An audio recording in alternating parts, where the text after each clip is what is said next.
Imagine having the power to make her think about sex with you while talking about seemingly innocent things. Machiavelli knew that the most lethal influence is the one you don't see coming.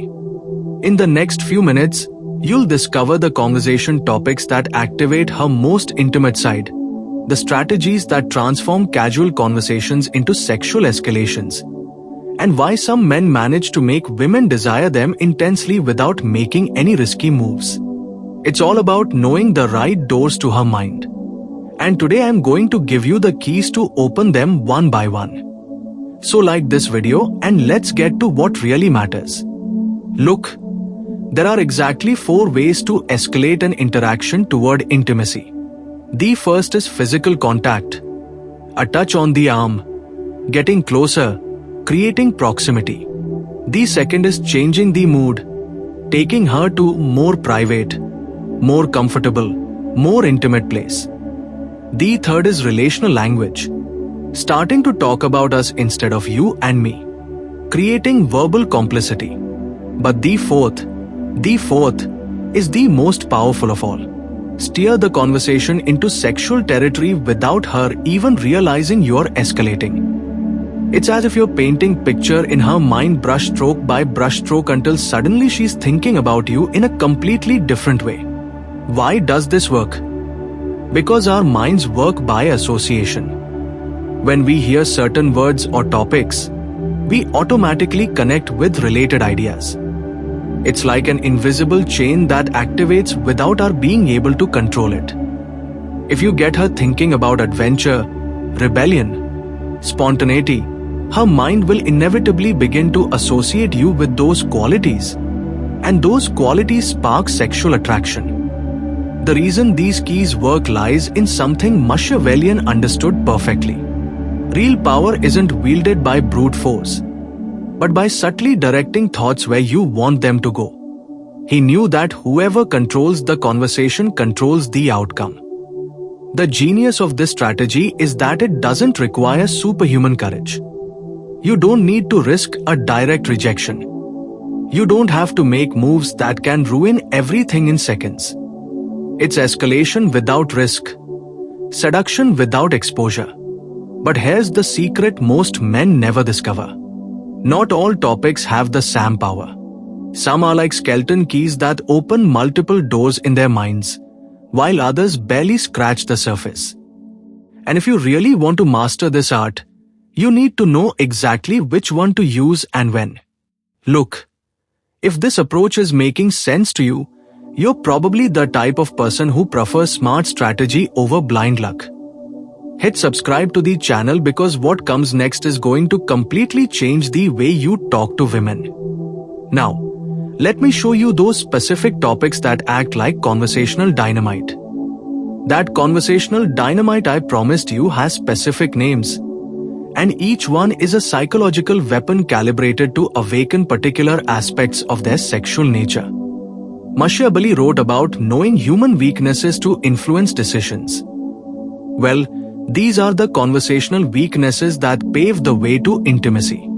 The first topic is alcohol and parties. When you introduce conversations about bars, drinks, wild nights, or party experiences, you're activating direct associations in her mind with freedom, lack of inhibitions, and spontaneous decisions.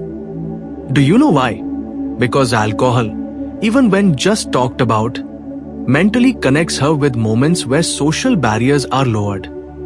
Her mind will automatically recall those nights where she felt freer, more daring, more willing to take risks, including sexual ones. The second theme is tattoos and piercings. This is no coincidence. When a woman talks about body art, she's revealing her relationship with rebellion, with breaking social rules, with limitless personal expression. And here's the key. A woman who gets a tattoo or piercing is showing that she's not afraid of pain if the result is worth it. That mentality, that willingness to be intense, transfers directly to her sex life. By talking about this, you're awakening that part of her that seeks more intense experiences. The third theme is travel and adventure, especially spontaneous ones. When woman talks about that trip she took alone, that unplanned adventure, that experience that took her out of her comfort zone, she's activating her most free and adventurous self.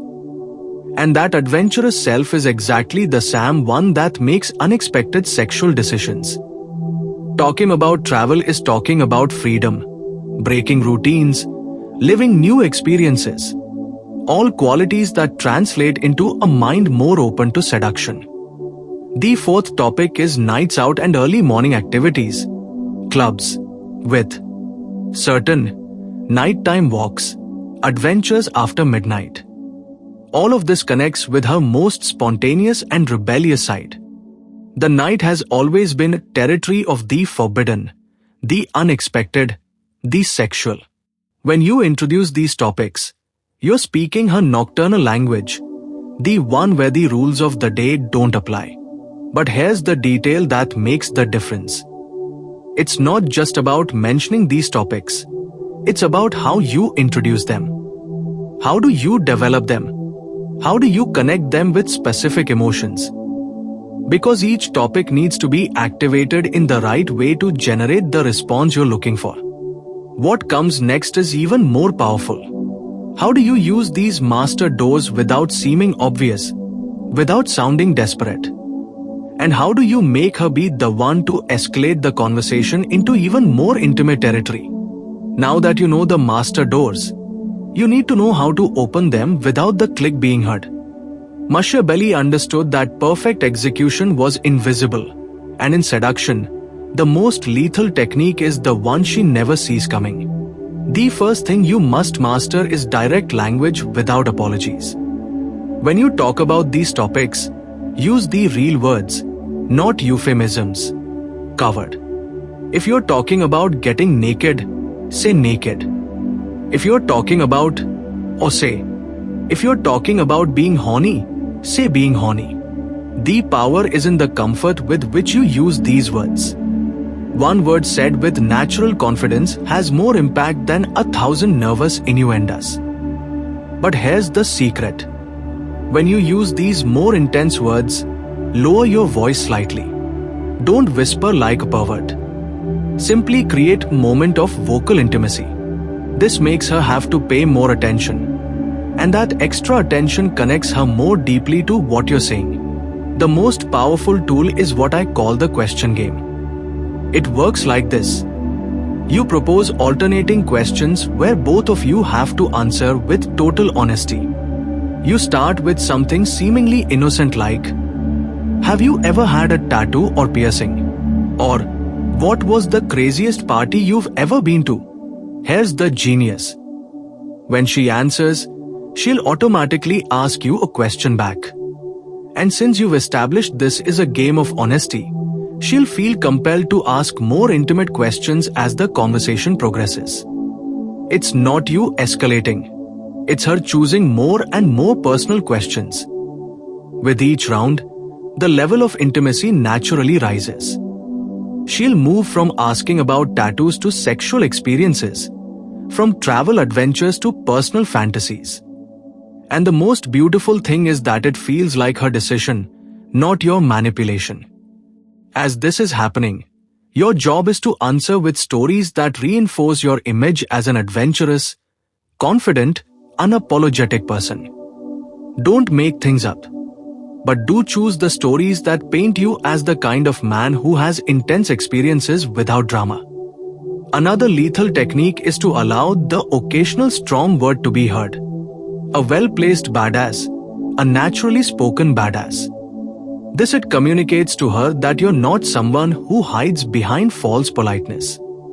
You're authentic, direct, without unnecessary filters. And here's what most people never understand. Timing is everything. If you notice that she's having fun with the game, that she's asking more personal questions, that she's laughing comfortably, it's the perfect time to take the next step. Because once you get these topics flowing naturally, the next level becomes inevitable. And that next level is where the conversation becomes a silent invitation towards something much more physical. That silent invitation toward the physical materialize when you master what Machiavelli would call the convergence of forces. You no longer need to use a single tool. Now you can combine all forms of escalation so naturally that she won't know at what exact moment everything changed. When the sexual topics are already flowing comfortably, you have the perfect excuse to suggest a change of scenery. Hey, this conversation is too good for this noisy place. Let's go get a drink somewhere quieter. It's no longer random invitation. It's the logical continuation of a conversation that has become too intimate for the space. Public. And here's the genius. She'll accept because she feels the conversation deserves it. She's not agreeing to a date. She's protecting the intimacy of a conversation that has become too personal for outside ears. Once you're in a more private setting, physical contact becomes natural. When you tell her about that crazy adventure you had, you can touch her arm to emphasize the adrenaline rush. When she tells you something personal, you can move in slightly to show you're really listening. Every touch is justified by the emotion of the moment. But the most powerful shift happens in the language. Journey. You start using we instead of you and I. We are the adventure types. We are not the type to be. This subtle but devastating shift makes her feel like you're already a team, a unit, something more than just strangers getting to know each other. And if at any point you feel like you're moving too fast, you have to fail-safe safety techniques. The first is using third-party stories. I have a friend who told me a crazy story about how you can introduce super intimate topics without it being about you directly. The second safety technique is hypotheticals. If we were stranded on a deserted island, what would our rules of survival be? This allows you to explore intimate fantasies and situations under the protection of just you. It's a mind game. But here's what truly separates the masters from the beginners. You know when to stop talking. When you feel the sexual attention is peaking. When she's looking at you in that special way. When the silence becomes charged with electricity, you let that moment breathe. Don't fill that silence with more words. Let it exist. Let her feel that tension. Because at that moment, her mind is doing exactly what you planned from the beginning. She's thinking about you sexually. She's imagining what could happen. She's feeling that attraction you built word by word. The conversational power you've developed now becomes sexual magnetism. You no longer need techniques because you've become the technique. You no longer need strategies because you've become the strategy. And the most beautiful thing of all is that when the inevitable finally happens, she's going to feel like it was her decision, her desire, her initiative. She'll never know that every word, every topic, every moment was carefully orchestrated to get exactly where they arrived. That, my friend, is seduction in its purest and most lethal form. You now possess something most men will never have. The power to steer any conversation where you want it to go. You're no longer dependent on luck, perfect timing, or the stars aligning. You have the tools to create desire, word by word, but true power comes from practice. Go out there and use them. Every conversation is an opportunity to hone your craft. Like if this changed your perspective. Subscribe because I have more strategies that will completely transform your game. And in the comments, share a tip that might help other men improve with women. Community building. Bro. See you next time.